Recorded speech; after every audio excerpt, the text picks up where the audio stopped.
Welcome, everyone. Thank you for joining us. We're glad you're here for Friday Night Live's Photos from the Town, the Team, and After. My name is Martha Louise Hunter, and I'm here to introduce Robert Clark and Buzz Bissinger. Robert Clark is a longtime contract photographer for National Geographic and the photographer for the original edition of Friday Night Lights. He's published several books: First Down, Houston, The Birth of an NFL Franchise; Evolution, A Visual Record; Feathers, Displays of Brilliant Plumage; and Image America, which featured an American road trip and was the first book of photos shot solely with a cell phone camera. Robert Clark lives in Brooklyn, New York with his wife and daughter. Buzz Bissinger is the author of Friday Night Lights. His forthcoming book, The Mosquito Bowl, will focus on a group of football-playing Marines in World War II. Learn more by visiting his website, buzzbissinger.com. We hope that everyone will consider purchasing the author's books from Nowhere Bookshop, the book festival's bookseller. Indie bookstores have had a really tough time during the pandemic, so we hope that you'll support them and the festival and our writers by purchasing their books. So you just need to click on the Buy the Book button on the festival website. If you have any questions for Robert and Buzz while this is ongoing today, just put them up in the Q&A box and they'll get to it. So thank you so much. We appreciate it. Enjoy. Hi, Rob. How you doing? Good, Buzz. How are you? All right. I'm going to launch in, but this is Rob's session. He's done a really beautiful, beautiful book of photos. I think many of which you've never seen before. Certainly, I don't know if any of them, or just a few of them, appeared in the book. Rob is an amazing photographer with an amazing career. When I think about it, I think everything, it's once in a 10 trillion where everything worked. The title worked, Friday Night Lights, the subtitle, A Town, a Team, and a Dream. I mean, hopefully the prose worked, but a big part of it were the photographs. I felt the photos just gave that haunting, wincing, beautiful, exciting, exhilarating, and sad sense of Odessa. The cover picture, as some of you may know, or many of you may know, has become iconic, and that really was the result of Rob, who we had a crappy little house in Odessa, and Rob lived in a crappy little room for 3 weeks, and I didn't really know him that well, but I knew him a little bit and have been recommended, and it just worked. So, Rob, you should take him from there. What inspired you to do this book? This book is kind of the pest that won't go away. It seems to linger forever. But how'd you get involved in doing the book? In terms of, I think I met you the night you won a Pulitzer. That was announced at the Pen and Pencil Club in Philadelphia, and I'd heard that you were going to go do this book, so I said congratulations. And because I had worked in Texas, in Fort Worth, Texas, I said, hey, you should hire me to shoot pictures for your book. And then I don't think we talked again for 2 months or so, and 3 months maybe. And then you called and said, hey, you should come do this. So that's how the original book started. And shooting it, there are times in your career, whether you're a writer or a photographer, and that you're having a pretty good take. Things are working out. You're either getting the great quotes you need, and the kids trusted you so much that it was easy for me to just slip in after you'd been there for 4 months or so, and just jump in and start doing what I was doing. So when did you come down? What's that? When did you come down? October?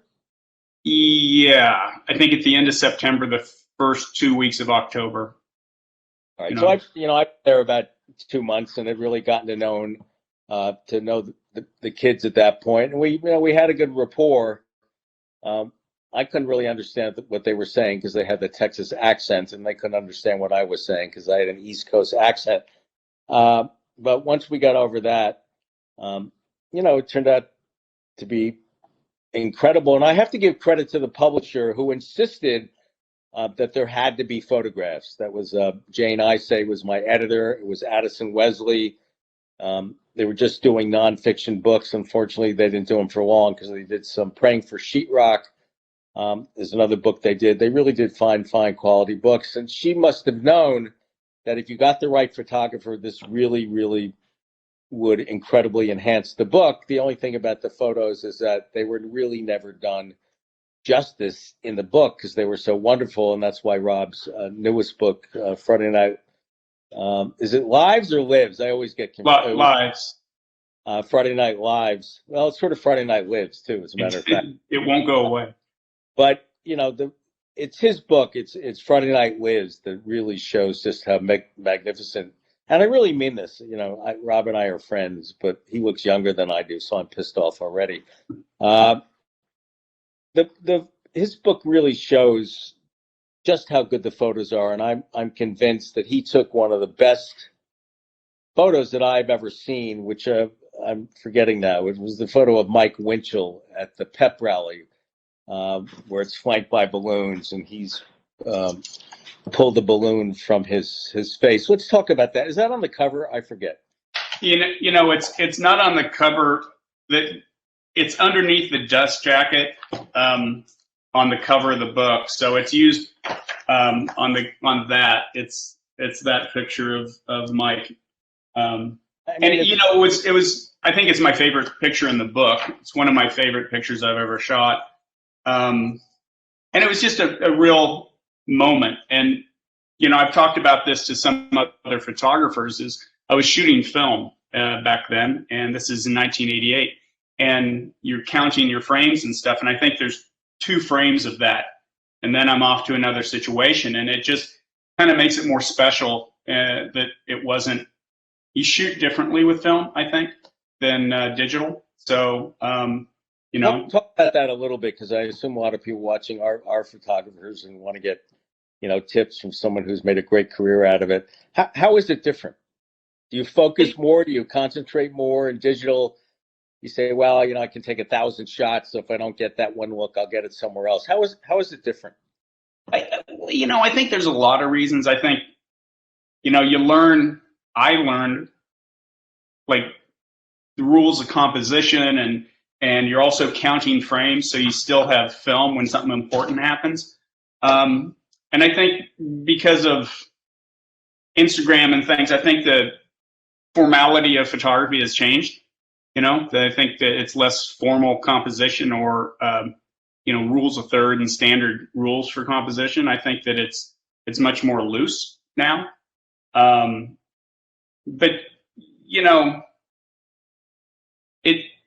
it's different in the sense that you have to wait for a moment, because you could lose a moment if you're just shooting constantly and changing film and stuff. And with digital, you just shoot, and you can, you know, a lot of people miss pictures because they're looking at the back of the camera. But, you know, when I'm shooting digital, I don't have the video display on the back. I have a histogram, so I know I'm doing the exposure right, but I never really look at my back of the camera while I'm shooting. And that's why, because you don't want to get preoccupied with it? You don't want to miss something, because, you know, the best stuff happens once usually. And if you inject yourself in the scene and ask people to do things over, it just changes things. Nothing feels real after that. Mm-hmm. So, you know. So when you say you had only 2 frames to shoot that Mike Winchell picture with the balloons, what does that mean? You only took 2 shots? I think I was in the front row of the pep rally at the high school, and they had these black and white balloons. And one picture has Mike with balloons in front of him, and the next picture it's pulled down. And that's the picture that's published. And then I recomposed and shot it a different way. So there's really only one frame of that works, you know. And when you shot that, did you know you had a great shot? What did you think? Did you say, Jesus, I'm onto something, or did you just move on? Well, I thought it was a moment, and Mike, you know, Mike is a little bit shy compared to the rest of the kids, and he was harder to get to know. And I thought that the picture had started to work with how I was understanding what his personality was. Mm-hmm. So, and what you and I had spoken about, so, you didn't want to scare him off or, get in his face, and be around him all the time. Like Brian Chavez is very chatty and fun to talk to and more outgoing. So it was easy to be around Brian in the sense of,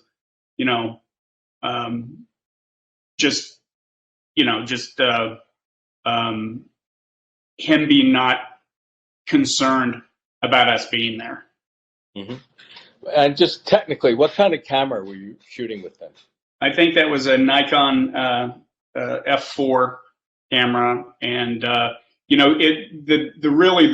thing that is great about the time we shot this is there was a new film, P3200, which is a black and white T-Max film, really high ASA, and it had just come out like 2 or 3 months before, and I had used some, and it was a great film. Compared to other film, it kind of saw in the dark.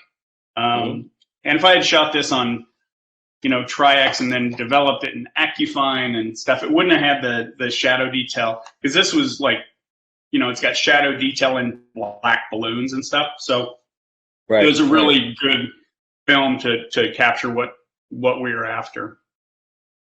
I don't, you may have told me this, I'm getting old and senile, but how did you get interested in photography? Just, I was good at art as a kid, and I wasn't really a very good student, but I had a teacher tell me I could do this as a living, and I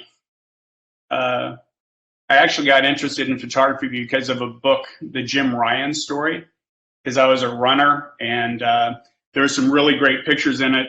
Ryan was from Kansas. There's a guy named Rich Clarkson who shot the pictures, who Sports Illustrated photographer, lived in Topeka, Kansas, of all places. Right. And I just started looking at it and thinking about that. And then my brother became sports editor of the local newspaper, so I was able to shoot pictures for the local newspaper. And it just kind of, you kind of, I think, gravitate towards your successes. At least I did, so.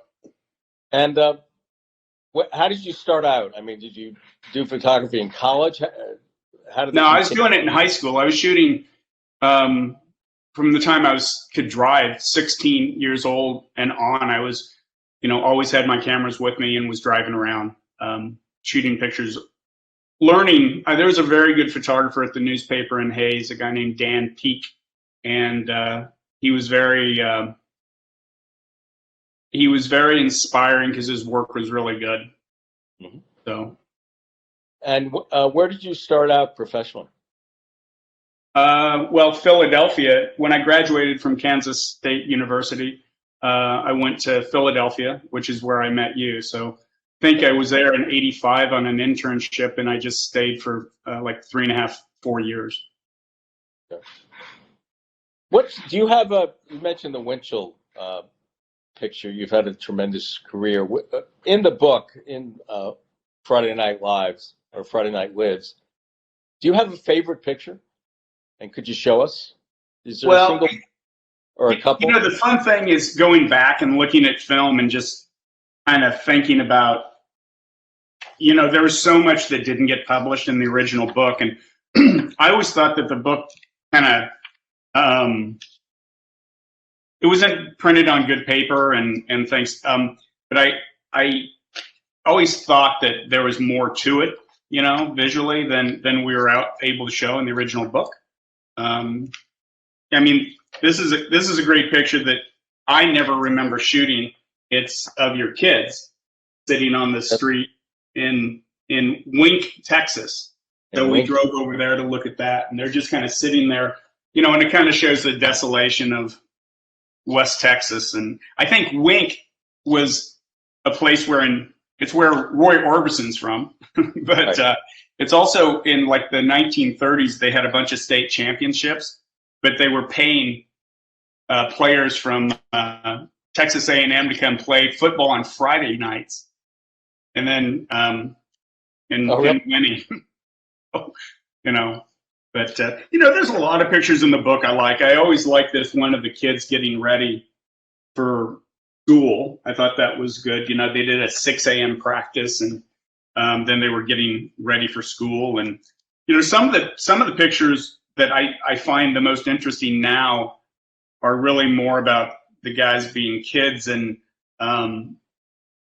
and just show some of the personal things. And, the pictures show, they're like time element things. You're just going back in time, seeing the acid wash jeans and mullets, haircuts, and that kind of stuff. So that to me is the fun aspect of looking at the book. And how long were you in Odessa?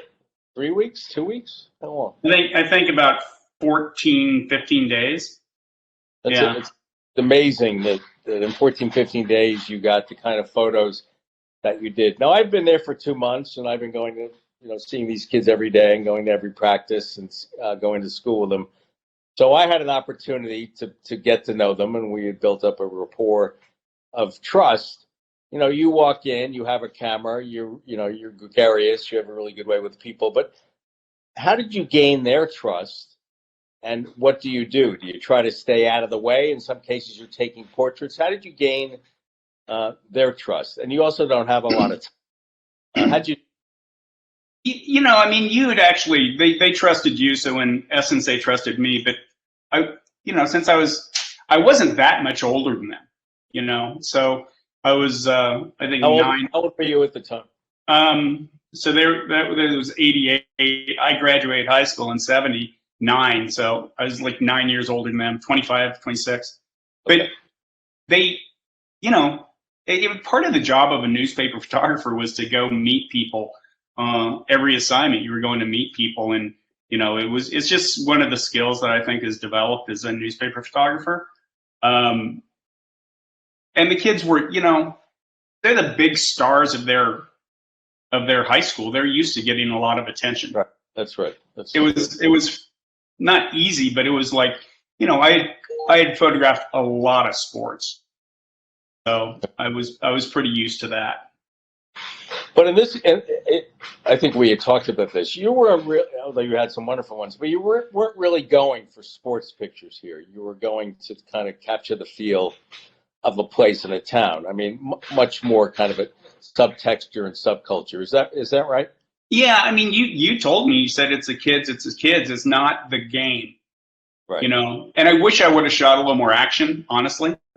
But I just didn't. I was worried about different moments. And, it's like, this is one you're asking about pictures I liked. I always liked this picture of Winchell and Chris Comer, which I don't even remember seeing.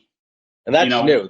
That's totally new. That's never been published. I don't remember seeing that. And it kind of makes it extra special in a way. Because sadly, Chris Comer has passed away in an operation. He didn't recover from that. And it just makes it more intimate because you just never know when a picture is going to be important, frankly. What was your when did you work in Fort Worth? I did an internship there in 1983. And I think I told you when I met you that I knew you were going to Odessa to do the book, and I said, I've been there. And I actually flew. Yeah, well, I flew from Fort Worth, and at one point, Permian, you couldn't practice for high school football before a certain date, but they had their first practice at midnight when the day was when they were able to. So it was a big event. The stadium was half full. And right. How many people does Ratliff hold? Well, it holds 19,000. It's gotten as many as 22,000 for certain games. Not anymore. There was in '83. There was 14,000, 12,000 people there for their first practice.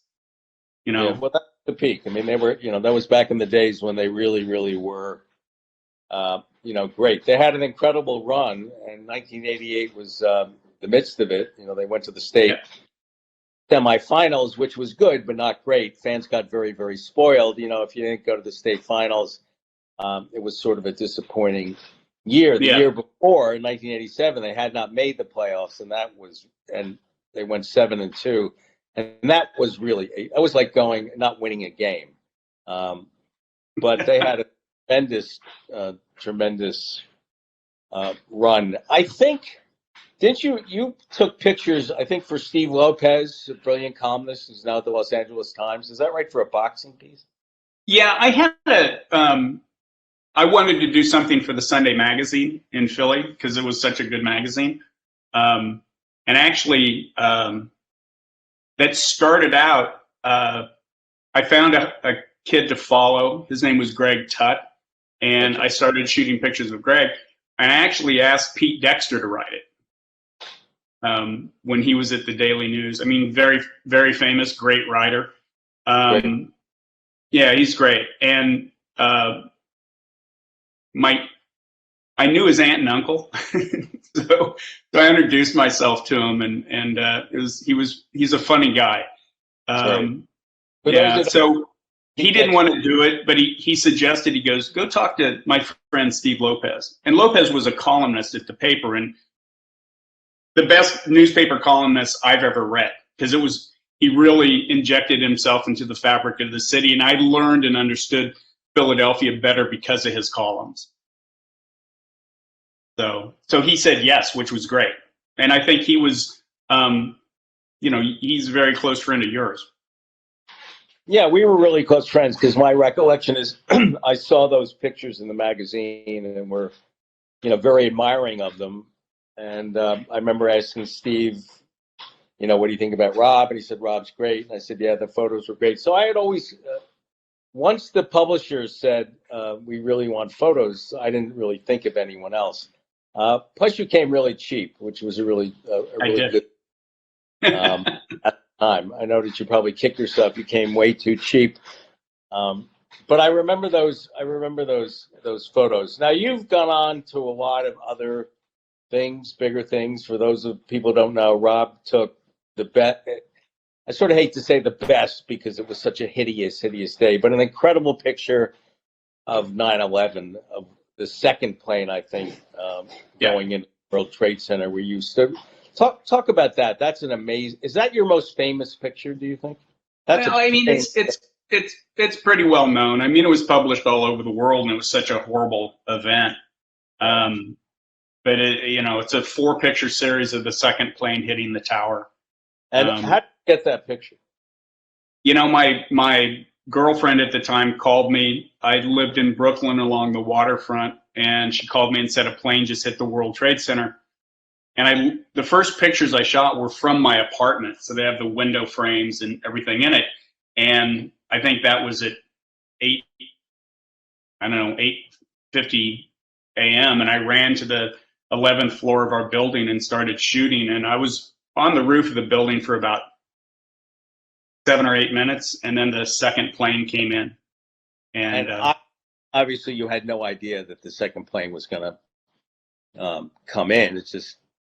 I mean, I was lucky in a sense. The wind was blowing the direction the plane came in from, so because I was composing it with the big columns of smoke, and it just came in right under it.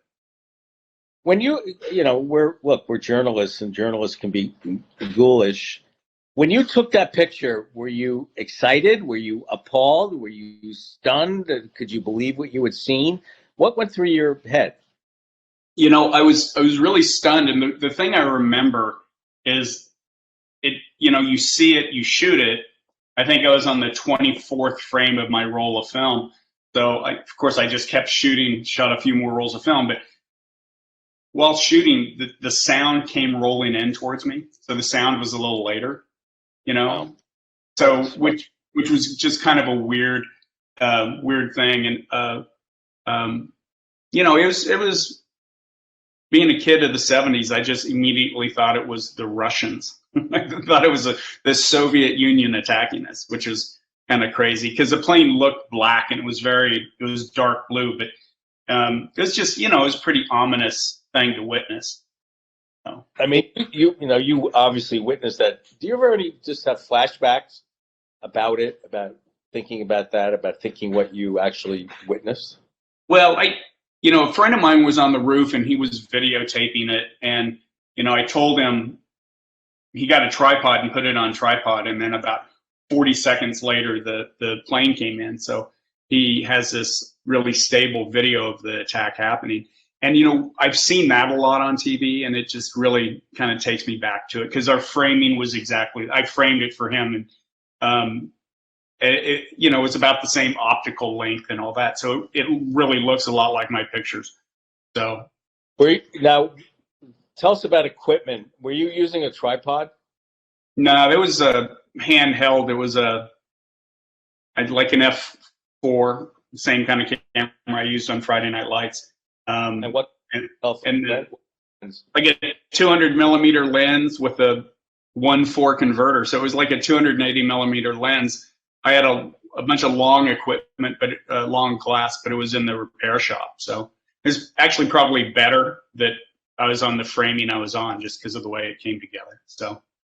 Now, do you shoot a lot of live action anymore? I mean, you do so many beautiful portraits and stuff for National Geographic. The recent book you came out with is absolutely gorgeous. Obviously, Friday Night Lights, did a lot of live action in the sense that they were unposed shots. Do you do a lot of live action anymore? I learned I wanted to work in magazine photography or live in New York and work in photography. So I kind of tended to learn as much as I could about different kinds of photography. And when I started working for National Geographic, I wanted to be like William Albert Allard or some of these other photographers who just kind of wander the world and shoot cool pictures and amazing stories in exotic places. But, they weren't giving me those kinds of assignments. So I learned a lot about lighting things, and I started doing some archaeology stories, which was good. Nobody else wanted to do them, and so I had an opportunity. Geographic was it was really great because it allowed me to learn and make some mistakes and learn. Really, I learned a lot of lighting things on location, just trying different things. And then all of a sudden the stories were getting 40 and 50 pages, and so other photographers were interested in kind of getting that kind of page count. So it became more competitive, and which was fun. I've had an amazing time with them. It's been great. So, How does the Friday Night Lights experience compare to other photographic experiences that you've had? My career is kind of sectioned into different sections, it seems to me, but Friday Night Lights is really the most important thing I've ever shot, I think. So, really? I mean, for me, for me personally, it was, I was working at a newspaper, and then the book comes out, and I think I had 17 pictures in black and white in Sports Illustrated. So it was like, it was right. Like super, super for me. It helped get me into magazine photography. There's a great art director at Texas Monthly, a friend of mine named DJ Stout. And the only reason he used to get hundreds of people bothering him to try to get assignments. And for me, he returned my call like 20 minutes after I left him a phone message because I told him I did the pictures for Friday Night Lights. So it's opened the doors in a million different ways, So, I've directed some TV commercials that were based on the aesthetic of Friday Night Lights, which is, it's great. Really? What were those? I didn't know that. What were they? We basically went and adopted a high school in Odessa, in New Palestine, Indiana. And it was about a 3-minute online, they call it a mini doc. And we spent all this time with this high school football team. And they were undefeated, then they lost in the first round of state. They were 10-1. But the premise of the story of the TV commercial was that they'd lost the state championship in the last 8 seconds the year before. So it was about teams redeeming themselves. Okay. All And it right. was good. We shot it. It was black and white. I shot a bunch of the video. We had other videographers working on it. It won a Clio, so it won a big award for TV commercial directing, and it was great. The art director was great from the advertising agency. It was a lot of fun. That sounds actually. I didn't know you had done that. That sounds really sounds terrific. I'll send you a link. Yeah, please. I'd love to see it. Did you have a favorite person that you met down there in Odessa? Number two, do you keep up with the kids? Well, yeah. I mean, I've talked to Don Billingsley a decent amount, and in the book Friday Night Lives, I went back to pretty much the 6 major characters and photographed Don Billingsley, Brian Chavez, Mike Winchell. Booby's, I couldn't get in to see Booby, but Jared McDougall. Chavez is such a great guy. He's just fun and funny, and he's always great to talk to. I've talked to Jared a bunch over the years, and he's a nice kid. He's a nice guy, and he kind of reminded me of myself in high school. So more effort than talent, but worked really hard. I mean, I keep in touch with the kids. I keep in touch with Brian a lot, and I keep in touch with Booby a lot. He's about to get out of prison, thank God. He's been in twice. I speak to Jared every now and then.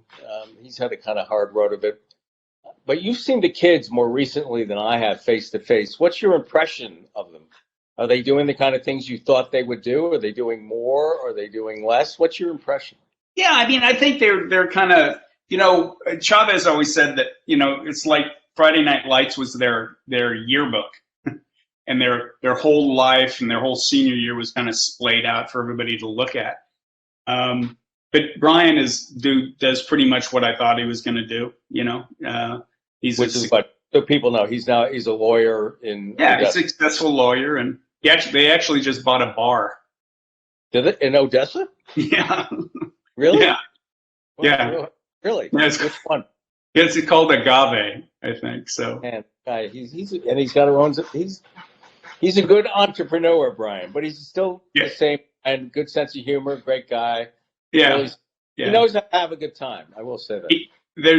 He definitely does. And, his dad's a real nice man. And, yes. Tony's great. And, Winchell, I had breakfast with Winchell at like a Waffle House in Denton, Texas, and photographed him. And it was great to see Mike. I think he's a really nice guy. And, he plays a lot of golf, and, he's got a big extended family that he keeps finding relatives he didn't know he had and stuff like this. So he's still shy. Is there something still shy about him, or has he grown out of that? He's kind of shy, but I mean, we've been around each other enough that he's like, yes sir, no sir, and it's like, man, yeah, he's a really polite guy. And Bill, what's Don doing? Don's in sales for some companies, and he's just, he's got a big personality and is really outgoing, and he's got, some beautiful kids, and he got divorced and is remarried, and he's just seems he's very happy. Yeah, very happy. I mean, I asked him, I said, would you describe yourself as born again? And he says, yeah, absolutely. So, really? Which is kind of surprising if you knew Don in high school. So yeah, if you anything but born again. Yeah, he was pretty wild. He was pretty wild. He was a real sort of West Texas kick-ass character. He was a lot of fun. Yeah. Get into a share of trouble. And Ivory how was Ivory, Christian? Well, Ivory's Ivory. He never called me back. I'd never ever got in touch with him. I sent Chavez a book to give to him, and Chavez has called him like 5 times, and yeah. I think the cool thing about the book Friday Night Lights is the chapter about Ivory was called The Ambivalence of Ivory, and you may have nailed him more accurately than anybody. I mean, certainly the chapter name, because I don't think he's changed much at all. And it's like I found like this picture of him in the locker room with Chad Payne, reading a Bible before a game, reading inspirational Bible verses, which, I mean, is very, it's very Ivory, but it's like a picture like that didn't run, which was weird to me looking back that didn't get published, because I think it's a really strong image and it just didn't make it, which was, surprising. Did you have it? Who picked the pick? Did you just give a contact sheet and they picked them, or did you pick them? How did that work with the? I think you and I sent you a bunch of pictures, big prints. I think probably 11 by 14 prints. And the art director at Addison Wesley was somebody named KOOP. No idea what has become of her, but I sent him to her, and then she and I talked about it some. But I think you had a lot more to do with it than I did. So. And do you know why they printed the pictures in a diagonal? Did you ever figure that out?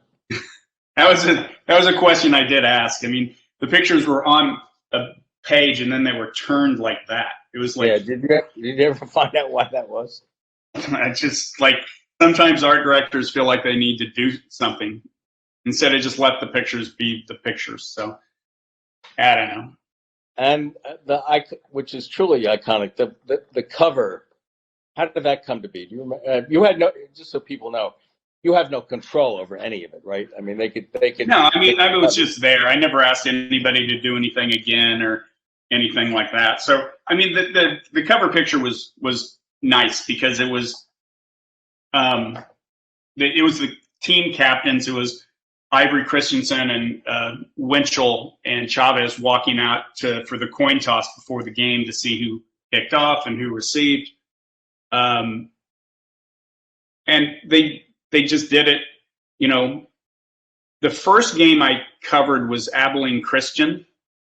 So they were in their away uniforms, and, it's actually this picture, them walking out, the Friday Night Lights and all that. So, is that the movie picture?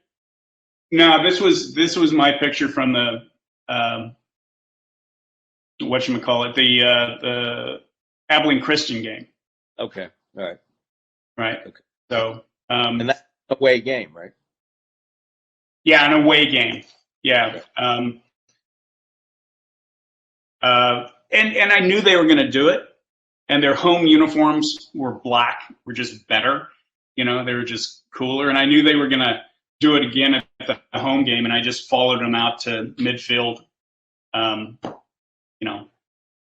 It was so funny because you just wouldn't do that. I mean, they wouldn't let you just walk onto the field like that. But I just marched out there with them, and, the umpires didn't say anything to me. The referees didn't say anything to me. Right. Yeah. Looking back, were there any pictures you wish that you shot that you just killed yourself you didn't get? You spoke in the book about like how kind of gritty and, I think I talk in my afterword that, it's kind of a tough town. It was like a fist fighting, mean town. And I wish I would have gotten a little bit more of that. I do remember I looked in the proof sheets and I found, there was prostitution down there, and there was people on the streets walking around bars and stuff like that. And I wish I would have gotten a good picture of something like that, because it would have pulled into, kind of explain how desperate the city was. Right. Right. And because it was a mess, How did you come about to do this book, and how long did you think about doing it? Well, I've been thinking about it really since I shot the stuff, because it kept having this life. I say to people that, they'd ask how I got started, and I said I did the pictures for Friday Night Lights, and people just were connected to it. And I think in terms of writing, I think you writing the book, it created a genre of writing that has been copied now a million times. I think I said this to you once before. I had the opportunity to work with Tom Brokaw, and he came up with the term "greatest generation," which is now in our language. Right. It is World War II. It's part of the language. And Friday Night Lights is no different in the sense, because there's, I don't know how many high school radio shows, are Friday Night Lights, and they tell you the scores from all the teams in their area. It's just part of the language now. So, and that's a cool thing to have created, from your view. So people just connected to it, and I think it elevated high school sports to where it was, there was more people paying attention to it. And I think about the same time, Willie Morris wrote the Courting of Marcus Dupree, and that was really about this. May have been a little earlier, but it was about the same time. Yeah, about the same time. And, there's one of the greatest high school running backs there's ever been, yes. Marcus Dupree from Philadelphia, Mississippi, who ended up going to Oklahoma. And it was really about the recruiting process of this amazing talent. So, and Willie Morris is such a great writer. It was a good book. It was not a very good book, as a matter of fact. It's what? Was not a very good book. I mean, he didn't do any reporting, and he was kind of relying on his writing strength. It was thin. And it wasn't his best, but he was still. I think he was still kind of I don't know what inspired you to do the book, but for me, I felt that there's this connection just because it was about high school. Right. And in doing the recent photograph book, Friday Night Lives, I'm sorry, I keep getting it screwed up. How did that work? It's published by what, the University of Texas? Yeah, University of Texas Press. And actually, DJ Stout, the art director from Texas Monthly, is now a member of Pentagram, this famous design firm. And I was talking to him about the book and the idea of the book, and he introduced me to the editors over at the University of Texas Press. And I wanted to use a Texas publisher because I mean the whole project is Texan, and somebody said there's the only thing more Texas is Lonesome Dove, as far as in terms of books. And I wanted it to be done in Texas. I want the pictures to find a home in Texas. I want to put them in a museum or someplace in Texas. I think that's where they should be, Mm-hmm. And yeah, that would, I don't want to have to worry about them anymore. Find a place for them. How is it's strange new world that we live in. How is the pandemic? It's a beautiful book. It really is marvelous. How is the pandemic affected, your ability to get the word out? Well, it's like we're doing this virtually, and I probably would have been in San Antonio for this, but I had planned on doing a gallery show. Either in Austin or Odessa or Houston, someplace I was going to do it. But I actually am doing a gallery show of the work in Boston and LA at the Leica Gallery, Leica Cameras Gallery. I actually shot the action pictures with Nikons, but I shot a lot of the locker room photos with Leicas.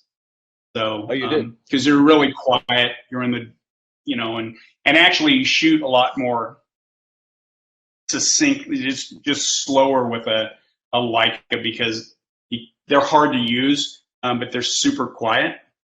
So it was like a perfect camera to use in the locker room, so you wouldn't disrupt the events. I mean, there's one picture I think of Gary Gaines. Selling what? Which one is that? But which picture? Well, there's one of Gary Gaines in the locker room.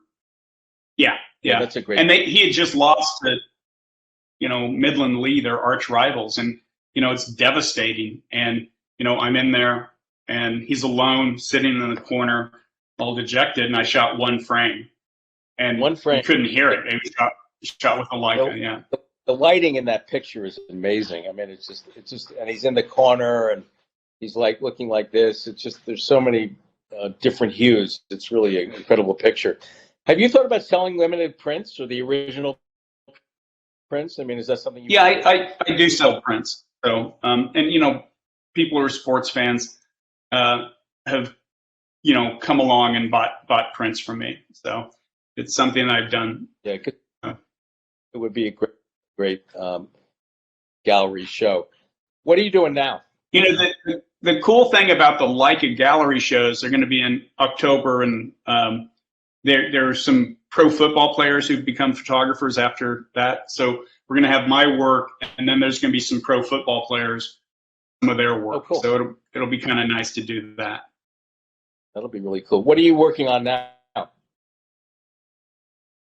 I've got an archive of digital images that is about 100 terabytes of images, and I'm, you know, it's a lot to organize, and I'm trying to get it more organized.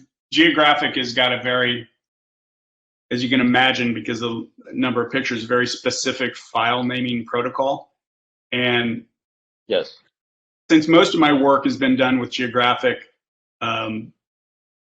you know, in the last 25 years, I think my 50th story was published in June of last year. You know, it's easy to organize the way they have it, but you want to have 3 copies of everything, and it's pretty labor intensive to get it all figured out. Certainly for me. So, I mean, my wife and I both had COVID, and really, you know, we're doing fine, but I didn't. You know, how serious was it? I had no idea. Well, for me, it wasn't bad at all. My wife, we were trying to figure out if we were going to take her to the hospital or not, and then she started to get better. For me, it was really nothing, but now I'm experiencing a little bit of the fog.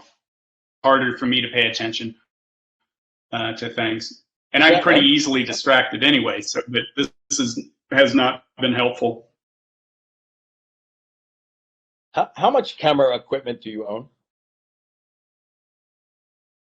I don't own that much anymore. I have this project has actually made me want to shoot film again. So I pulled out a bunch of my film cameras, you know, like old 2 1/4 cameras. Yeah. Really? Yeah. And yeah, actually one of them it's Rolleiflex. It's a great camera. So I had to figure out how to load it again. So, because it's been so long. And why do you want to start? How did this inspire you to start wanting to shoot film again? You know, it was. I mean, I love the immediate gratification of digital, but in a lot of ways, I'm not sure the pictures were better because they were digital. You know, so maybe film was just a little bit more disciplined approach to shooting. And that's one reason I like using a Leica, is because you just shoot more methodical. And I'm using the Leicas on a project. I'm doing a project and starting to do a project in Western Kansas on healthcare. I grew up in Western Kansas, and I'm just really interested in. I'm just researching at this point, but a story about healthcare in Western Kansas. Small hospitals that are all closing. It seems like it was simpler, you know, back then. You were using film. I used one of those little reporter notebooks. I didn't use a tape recorder. I mean, no one did. I really don't have many notes. I mean, what I wrote was entirely accurate. Right. But you know, today everything is taped. You know, today everything is on digital. You probably take 1 million pictures. I think there was a certain. I like what you say. You had added discipline. You didn't want to waste a shot, but you could be, I think, maybe even less obtrusive, make less noise in a sense. And there was a simplicity that I think in your case led to, I don't know if the pictures would be better with digital today. It's a really, really good question. You know, would you be preoccupied? Would you be doing this? Would you just be taking pictures all over the place? Or or would you really sort of be looking for your spots? But it was just, you know, you had a camera, I had a pen and a pad, and that was pretty much it. Yeah. There was no great, you know, well, and a good it. And a lot to be. It was just a great story, and really, I mean, the way I thought about it was just to get out of the way of this, you know, just to get out of the way of it. I can't imagine doing this now with social media, you know, with TikTok, Facebook, Instagram. I mean, they would want money. I mean, everyone wants money, and I understand that. Getting rights would be difficult. They want a piece of the book, a piece of the photos, a piece of this, piece of that. You know, they're very, very different world. Not to mention that I don't think Friday Night Lights in its form would be printed today because of the use of the N-word, which had to be used because of the way it was used in the town. But I think a publisher would be terrified to use it today. And well, it was just so loosely thrown around. And if the word is not used, it's a hideous, horrendous word. But if you don't use that word, one of the most important things about the book was the exposure of racism and hatred in that town would not come through. And that is really, really tragic. But I mean it. I don't think it would be published today in its current form. And I think that's a shame. But, you know, it's a brave new world we live in many, many different ways. You know, I remember on the 25th anniversary, you went and found the kids again for Sports Illustrated and talked to the kids. Right. You know, and I thought that was one of the editors like anniversaries. You know, yes. I could have done this book at 25 years, but actually I just forgot that it was 25 years because I'm so busy. You know, I've got a 12-year-old daughter and doing all this other work, and I own another business, and I'm working on that too. But I started to think about 30 years, and it was the right time to do it for me. So, now are we getting? Are there questions? How do we do this? I forget. I think so. I just got a note that we got like 10 minutes left. So if I switch to the sessions, I think there are. I thought we were going to take questions the last 10 minutes, but yeah, too. I'm looking in the thing here, and I don't see questions, but maybe David can funnel some questions to us about this. What's your other business? Oh, I own a photo studio in the Brooklyn Navy Yards that Vogue and Vanity Fair and GQ, whoever, rent the studio. And it's been very difficult through COVID because, you know, a fashion photo studio is not essential, it turns out. So I did get a question. It's from, it says, do I prefer shooting inherent active events like sports or football or more still subjects? You know, I like everything photographic. I love portraiture. I love sports. I love still life. So I'm interested in a lot of things. So really it's just about my personal interests, what I find interesting. I try to make a good picture out of anything because as a newspaper photographer, you had to do, you know, news, sports, portraits, you know, landscapes. You had to do everything. So I think that's been one of my successes, certainly at Geographic, is I could do a lot of the things. To tell a story, I could do landscapes or portraits or still life. So if you're out in Patagonia doing a story on Patagonian dinosaur hunters, which was, you know, one of my favorite stories I've ever done. So I was out in Argentina for 6 months, you know, pretty much by myself. It was amazing. It was really fun. That's amazing. I wonder though because you did a lot of sports right away, right? Yeah, I kind of thought I wanted to work for Sports Illustrated, and you know, I did some work for them, but really the best thing I ever did for Sports Illustrated was Friday Night Lights. And you know, there's really great action photographers, people like Walter Yost, who's a genius, and Bill Frakes and John Beaver, all these different photographers. And you know, I don't really want to do something unless unless I can be very good at it. And I think that those guys all just had more inherent ability and probably desire to do it. I was pretty good, but I wasn't really at that level. What makes these guys, is it their ability to anticipate? How do they know when to take the shot? Can they anticipate it? What makes... I think some people just have better natural ability at follow focus, and also autofocus has helped over the years. But somebody like Walter Yost is like, he knew sports so well. He still knows sports so well. He knows which direction the next play is going to go. He was just kind of psychic in that sense. I mean, he shot that great picture of Dwight Clark, cover of Sports Illustrated, in the end zone, against the Cowboys. So, which is one of the greatest sports photos, certainly. Who are the photographers that you admire the most? I mean, I know you did a lot of assistantships for great photographers. Who is your model? I mean, who I don't, there's people like Irving Penn, who is a still life photographer and portrait photographer, and his work is iconic and super important. There's great photojournalists like James Noctway, who's a war photographer, great photographer. William Albert Allard is a photographer for Geographic, and he's done work on cowboys and stuff out in the West, 30 years ago. And it's just poetry. It's just visually beautiful. It was shot on Kodachrome, all on Leica cameras. And it's just, it's really poetic work.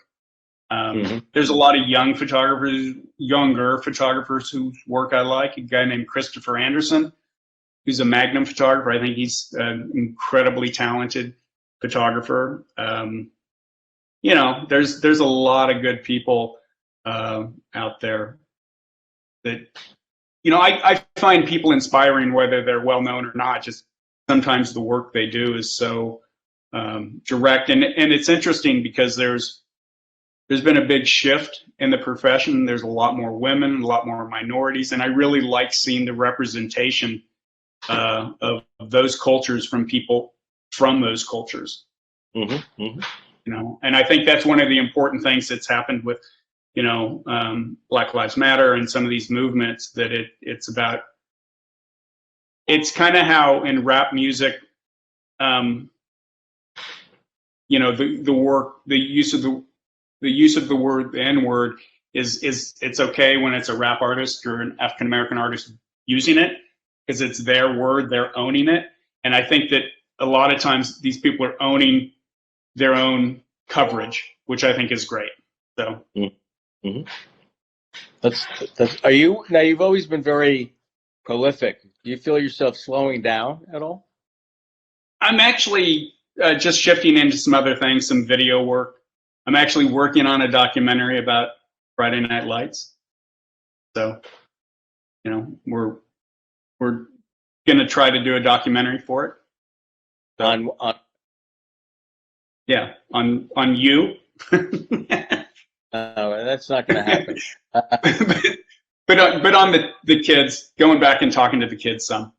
So I think the world's had enough of Friday Night Lights. That's. I don't want to impede you, but we'll see. We'll see. We'll see. What about National Geographic? You're doing a lot for them.